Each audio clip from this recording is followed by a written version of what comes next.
ಕೊಡಗಿನಿಂದ ಬಂದ ಇನ್ನೂ 14-15 ವರ್ಷ 16 ವರ್ಷದ ಒಂದು ಆನೆ. ಅದು ನಮ್ಮ ಕೆಪಿ ಕಲರ್ ಜೂನಿಯರ್. ಅಲ್ಲಿ ಕೆಪಿ ಕಲರ್ ಅಂತ 2 ಆನೆಗಳಿವೆ. ಇದು ಸ್ವಲ್ಪ ಚಿಕ್ಕ ಆನೆ ಆದ್ರೂ ಇದು ಮೇಜರ್ ಆಗಿದೆ. ಇದು ಭೀಮ್ಗೆ ಕೋರೆ ಮುರಿದೋದಾಗ ಭೀಮ ಮತ್ತೆ ವಾಪಸ್ 2 ದಿವಸಕ್ಕೆ ವಾಪಸ್ ಹೋದಾಗ ಹಾಚುಗೋಡ್ನಹಳ್ಳಿವರೆಗೂ ಹೋಗಿ ಭೀಮ ಹಾಚುಗೋಡ್ನಹಳ್ಳಿಲಿದ್ದಾಗ ಅಲ್ಲಿವರೆಗೂ ಹೋಗಿ ಬಹುಶಃ ಭೀಮನ ಮದ ಇದು ಬಂದು ಸ್ಮೆಲ್ಲಿಗೋ ಇಲ್ಲ ಭೀಮ ಹಗಲು ರಾತ್ರಿ ನಿರಂತರವಾಗಿ ಗಾಳಿ ಬುಸು ಅಂತ ಸೌಂಡ್ ಮಾಡ್ತಿತ್ತು, ಅದಕ್ಕೆ ಹೆದರಿಯೋ ಏನೋ. ಅಲ್ಲಿಂದ ಹಾಚುಗೋಡ್ನಹಳ್ಳಿಯಿಂದ ನೇರವಾಗಿ ಹೇಮಾವತಿ ನದಿಯ ಎಡದಂಡೆಯಲ್ಲಿರ ಅಲ್ಲಿ ಆಲೂರು ತಾಲೂಕಿಗೆ ಸೇರಿದ ದೊಡ್ಡಬೆಟ್ಟಕ್ಕೆ ಹೋಗುತ್ತೆ. ಅಲ್ಲಿಂದ ನದಿ ದಾಟಿ ಕೊಡಗಿನ ಭಾಗಕ್ಕೆ ಹೋಗಿತ್ತು. ಆಮೇಲೆ ಸುಮಾರು ಒಂದು 15-20 ದಿವಸದ ಮೇಲೆ ಬರೋತ್ತಿಗೆ ಒಬ್ಬ ಫ್ರೆಂಡ್ನು ಕರ್ಕೊಂಡು ಬಂದ. ಆ ಫ್ರೆಂಡು ನಾನು ಒಂದು ವಾರ ಇಲ್ಲಿ ಶೋಭಾ ಅವರ ಸಾವಾಯ್ತು ಅದಕ್ಕಿಂತ ಒಂದು 3-4 ದಿವಸ ಹಿಂದೆ ನಾನು ಫೋನ್ ಮಾಡಿದಾಗ ನನಗೆ ಹಾಚುಗೋಡ್ನಹಳ್ಳಿಲಿ 2 ಆನೆ ಇದಾವೆ, ಅದರಲ್ಲಿ ಕೆಪಿ ಕಾಲರ್ ಒಂದು ಆನೆ ಕೊಡಗಿನ ಕಡೆಯಿಂದ ಒಂದು ಆನೆ ಕರ್ಕೊಂಡು ಬಂದಿದೆ ಅಂತ ಒಂದು ನ್ಯೂಸ್ ಬಂತು. ಅದಾಗಿ 2-3 ದಿವಸಕ್ಕೆ ನಮ್ಮ ಭಾಗಕ್ಕೆ ಬಂತು. ನಮ್ಮ ಭಾಗಕ್ಕೆ ಬಂದ ಕೂಡಲೇ ನನಗೆ ಬಂದು ಒಂದು ಮಾಹಿತಿ ಪ್ರಕಾರ ಅಲ್ಲಿ ಪೀಠಮ್ಮ ಟೀಮ್ ಈ ಆನೆನ ಸೇರ್ಸ್ಕೊಂಡ್ಲಿಲ್ಲ ಅವ್ರ ಗುಂಪೊಳಿಕೆ ಅಂತ ಒಂದು ಸುದ್ದಿ ಬಂತು. ಅಲ್ಲೇ ಬೀಟಮ್ಮ ಟೀಮು ಅಲ್ಲೇ ಇತ್ತು. ಆಮೇಲೆ ಏನಾಯ್ತು, ಮತ್ತೆ ಈ ಆನೆ ಅಷ್ಟೊತ್ತಿಗೆ ಏನಾಯ್ತು, ಅಲ್ಲಿಂದ ಏನೇನು ಫ್ರೆಂಡ್ಶಿಪ್ಪು ಅದು ಇದು ಇನ್ನು ಏನೇನೋ ಮಾಡಿ ಅವನು ಮರಳು ಮಾಡಿ ಕರ್ಕೊಂಡ್ಬಂದು ಕೆಪಿ ಕಾಲರ್ ಕೈ ಕೊಟ್ಬಿಟ್ಟ. ಕೆಪಿ ಕಾಲರ್ ಹೋಗಿ ಅವನದೇ ಹಳೆ ಫ್ರೆಂಡು ಅವ್ರ ಕ್ಯಾಂಪಿಗೆ ಸೇರ್ಕೊಂಡ. ಈ ಆನೆ ಒಂಟಿ ಆಯ್ತು. ಬಹುಶಃ ಇದಕ್ಕೆ ಈ ಒಂಟಿ ಇದು ಅದರ ಒಂದು ಕುಟುಂಬ ಅದರ ಪರಿವಾರ ಬಿಟ್ಟು ಬಂದಿತ್ತು ಈ ಕೆಪಿ ಕಲರ್ ಆನೆ ನಂಬ್ಕೊಂಡು. ಕೆಪಿ ಕಲರ್ ಆನೆ ಯಾವಾಗ ಈ ಕೊಡಗಿನ ಆನೆ ಬಿಟ್ಟು ಹೋದ್ಮೇಲೆ ಇದು ಒಂಟಿ ಆಯ್ತು. ಬಹುಶಃ ವಾಪಸ್ ಹೋಗೋಕ್ಕೂ ಗೊತ್ತಾಗಿಲ್ಲ. ಇದ್ದಕ್ಕಿದ್ದಂಗೆ ಈ ಆನೆಗೆ ಬಹುಶಃ ಒಂಟಿ ಅನ್ನಿಸ್ತಾ ಏನೋ. ಆಮೇಲೆ ಮೂಗ್ಲಿಲಿ ಆ ಲೇಡಿ ಮೇಲೆ ಅಟ್ಯಾಕ್ ಮಾಡ್ತು. ಅದಕ್ಕಿಂತ ಹಿಂದೆ ಆ ಭಾಗದಲ್ಲೇ ಒಂದು ನಾಯಿ ಹೋಗುತ್ತೆ. ನಾಯಿಗಳನ್ನ ಕಡ್ರೆ ಆನೆಗಳಿಗಾಗಲ್ಲ. ಹಾಗಾಗಿ ಆ ನಾಯಿನ ಟಿಸ್ಕೊಂಡ್ ಬರ್ತದೆ ಗೀಳಿಡ್ತಾ. ಅದೊಂದು ಸುದ್ದಿ ಆಯ್ತು. ಅದಾಗಿ ಸುದ್ದಿಯಾಗಿ ಒಂದೇ ದಿವಸಕ್ಕೆ ಈ ಲೇಡಿ ಸಾಯಿಸ್ತು. ಆಮೇಲೆ ಇದು ಸಕಲೇಶ್ಪುರ ಭಾಗದಲ್ಲಿ ಇದ್ದಿದ್ದು ನಿನ್ನೆ ಹಿಡಿದಿದ್ದು. ಅದ್ರ ಹಿಂದ ದಿವಸ ರಾತ್ರಿ ಬೇಲೂರು ಭಾಗಕ್ಕೆ ಬರ್ತದೆ. ಬೇಲೂರು ಭಾಗಕ್ಕೆ ಬಂದು ಅಲ್ಲಿಂದ ಮುಂದೆ ಚಂದಾಪುರ ಎಸ್ಟೇಟ್ ಅಂತ ಅಲ್ಲೊಂದು ಎಸ್ಟೇಟ್ ಇದೆ. ಅದು ಆ ಎಸ್ಟೇಟ್ ಇರೋದು ಕುಶಾವರ ಮತ್ತೆ ಈ ಕಡೆ ಬೆಳ್ಳವಾರ ಮಧ್ಯದಲ್ಲಿ ಅದೊಂದು ಎಸ್ಟೇಟ್ ಇದೆ. ಆ ಎಸ್ಟೇಟಿಗೆ ಹೋಗಿ ಅಲ್ಲೊಂದು ನದಿ ಇದೆ, ಕಟ್ಟೆಹೊಳೆ ಅಂತ ಯಾವ್ದೋ ಒಂದು ನದಿ ಇದೆ. ಚಿಕ್ಕ ನದಿ ಅಂದ್ರೆ ದೊಡ್ಡ ನದಿ ಅಲ್ಲ. ಅದ್ರೊಳಗೆ ಹೋಗಿ ಆನೆ ನಿಂತಿರುತ್ತೆ. ಆದ್ರೆ ಈ ನಿನ್ನೆ ಆನೆ ಹಿಡ್ದಿದ್ದು ಬಗ್ಗೆ ಬರೀ ಆನೆ ಅದು ಯಾರ್ಯಾರಿಗೋ ಗೌರವ ಇಲ್ಲ ಅದರದ ಕ್ರೆಡಿಟ್ ಕೊಡ್ತಾ ಇದ್ದಾರೆ. ಆದ್ರೆ ನಿಜವಾಗ್ಲೂ ಈ ಆನೆಯ ಬೆನ್ನು ಬಿದ್ದು ನಮ್ಮ ಸಕಲೇಶ್ಪುರದ ETF ಹುಡುಗರು ಅವ್ರಿಗೆ ಸಲ್ಬೇಕು. ಯಾಕೆಂದ್ರೆ ಸುಮಾರು ಕಡೆಗರ್ಜಿಗೆ ಆ ಭಾಗದಿಂದ ಸುಮಾರು 5-10 ಕಿಲೋಮೀಟರ್ ನಿರಂತರವಾಗಿ ಯಾವುದೇ ವೆಹಿಕಲ್ ಇಲ್ದಲೆ ಸರಿಯಾಗಿ ಊಟ ಸಿಕ್ಕದಲೆ ಆನೆ ಟ್ರೇಸ್ ಮಾಡ್ಕೊಂಡ್ ಬಂದಿದ್ದಾರೆ. ಆನೆ ಹಿಂದೆ ಬಂದಿದ್ದಾರೆ. ಈ ಬೇಸಿಗೆ ಕಾಲದಲ್ಲಿ ಆನೆಗಳ ಹೆಜ್ಜೆನೂ ಕಾಣಲ್ಲ. ಆಮೇಲೆ ಅವ್ರ ಜೊತೆಗೆ ಬೇಲೂರವರು ಸೇರ್ಕೊಂಡಿದ್ದಾರೆ. ಆದ್ರೆ ಸಕಲೇಶ್ಪುರದ ETF ಹುಡುಗರಿಗೆ ಈ ಆನೆ ಹಿಡಿದಿದ್ದು ಪೂರ್ತಿ ಗೌರವ ಅವ್ರಿಗೆ ಸೇರ್ಪಡೆ ಆಗ್ತದೆ. ಇರ್ಲಿ. ಆಮೇಲೆ ಏನಾಯ್ತು, ಈ ಆನೆನ ಚಂದಾವರದ ಹತ್ರ ಇದೆ ಅಂತ ಹೇಳಿ ಸುಮಾರು 1:30 ಟೈಮಿಗೆ ಗೊತ್ತಾಗುತ್ತೆ.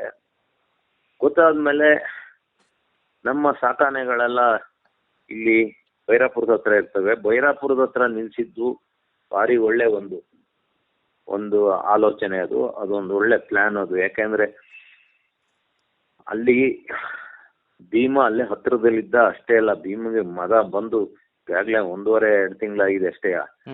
ಭೀಮ ಎಲ್ಲಾರ ಈ ಆನೆಗಳೆಲ್ಲಾರ ಅಲ್ಲೆಲ್ಲಾರ ಇದ್ದು ಭೀಮ್ಗೆ ಸ್ಮೆಲ್ ಹೊಡೆದಿದ್ರು ರಾತ್ರಿ ಹೋಗಿ ಅಟ್ಯಾಕ್ ಮಾಡ್ತಿದ್ದ.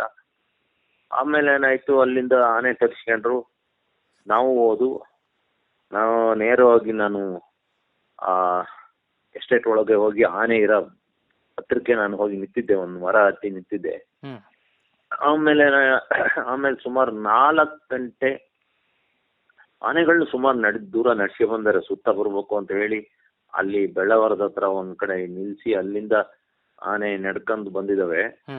ಆಮೇಲೆ ಸುಗ್ರೀವ, ಅಯ್ಯಪ್ಪ ಈ ಆನೆಗಳೆಲ್ಲ ಬಂದಿದ್ದು.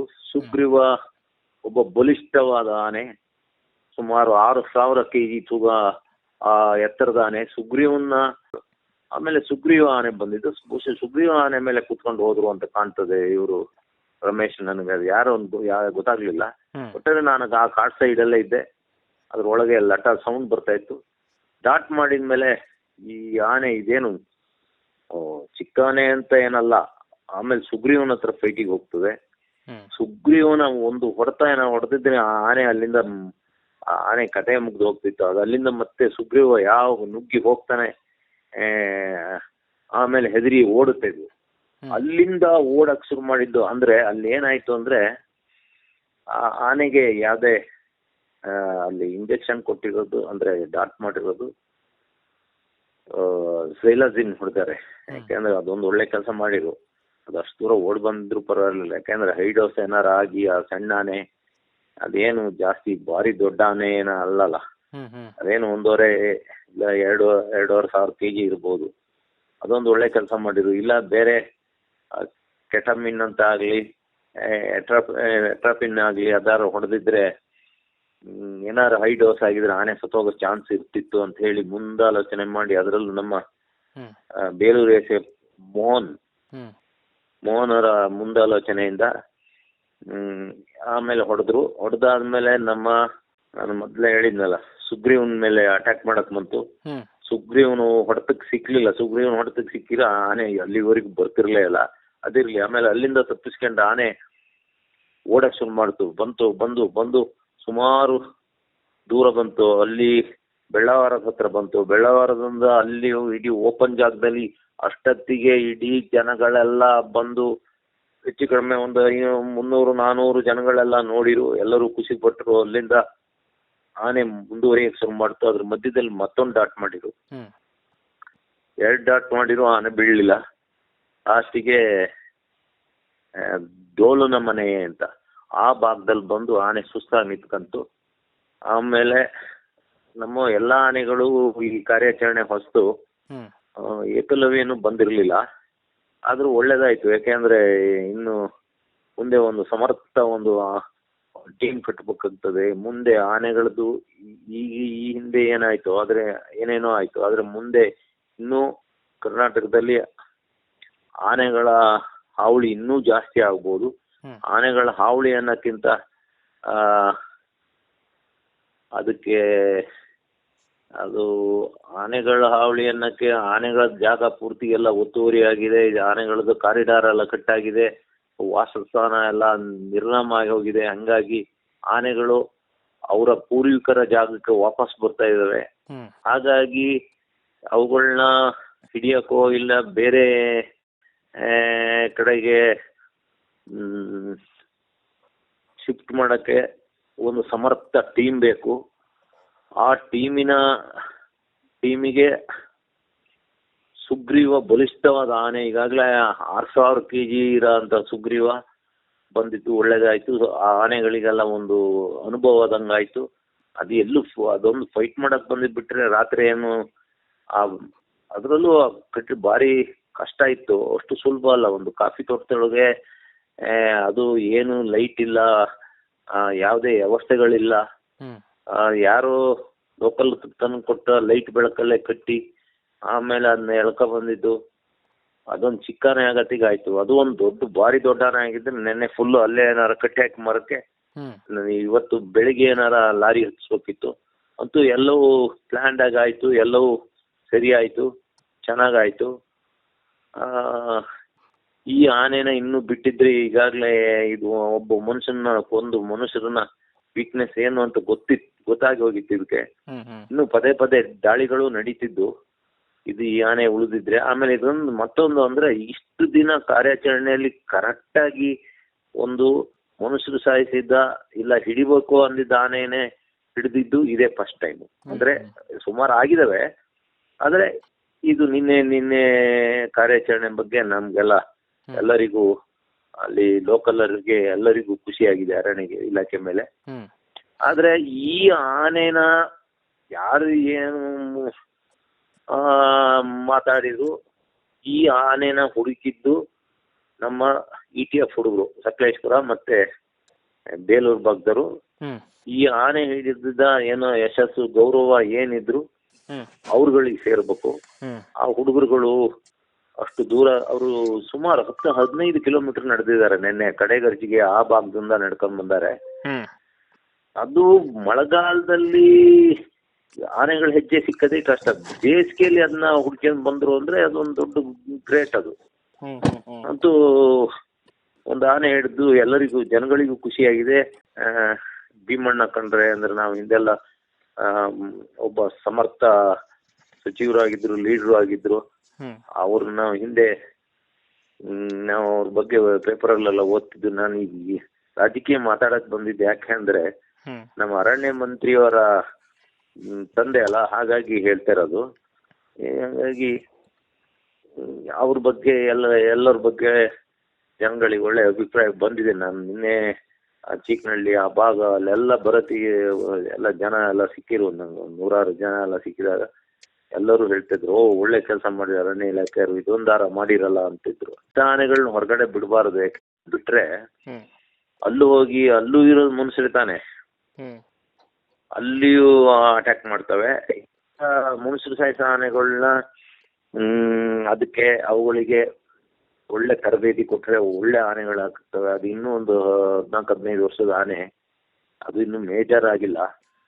ಅವು ಏನಾಗ್ತವೆ, ಅವು ಕರೆಕ್ಟಾಗಿ ಮನುಷ್ಯರ ಹತ್ರ ಹೊಂದ್ಕೊಂತವೆ. ಆಮೇಲೆ ಮುಂದೆ ಭವಿಷ್ಯದ ಆನೆ ಆಗ್ತವೆ. ಅದೇ 40-50 ವರ್ಷದ ಆನೆಗಳನ್ನ ಎಂತ ಬರೋದು, ಅವನ್ನ ಹಿಡಿಲೂಬಾರ್ದು. ಅವು ಪಾಟಿಗೆ ಅವೇನಾರ ಅಂತಕ ಆನೆ ಆದ್ರೆ ಸರಿ, ಆದ್ರೆ ಇಂಥ ಆನೆಗಳನ್ನ ಹಿಡಿಬೇಕು. ಅವು ಹಿಡಿದ್ರೆ ಅವುಗಳಿಗೆ ಟ್ರೈನಿಂಗ್ ಕೊಡ್ಬೇಕು, ಅವುಗಳು ಹೊಂದ್ಕೊಂತವೆ, ಇನ್ನೂ ಭವಿಷ್ಯದ ಆನೆಗಳಾಗ್ತವೆ.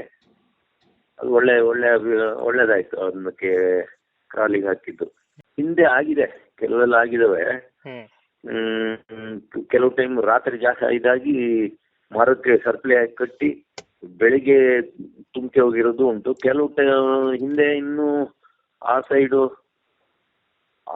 ಆಲೂರು ಭಾಗದಲ್ಲಿ ಕೆಲವು ಒಂದ್ಸತಿ 11-12 ಗಂಟೆ ಆಗಿತ್ತು ಲಾರಿಗೆ ಏರಿಸ್ಬೇಕು. ಅಂದ್ರೆ ಅವಾಗೆಲ್ಲ ಹೇಗೆ ಅಂದ್ರೆ ಅಭಿಮನ್ಯು ಆನೆ ಹತ್ರ ಅದಕ್ಕೆ ಲಾರಿ ತಳ್ಸೋದು ಆ ತರ ಇತ್ತು.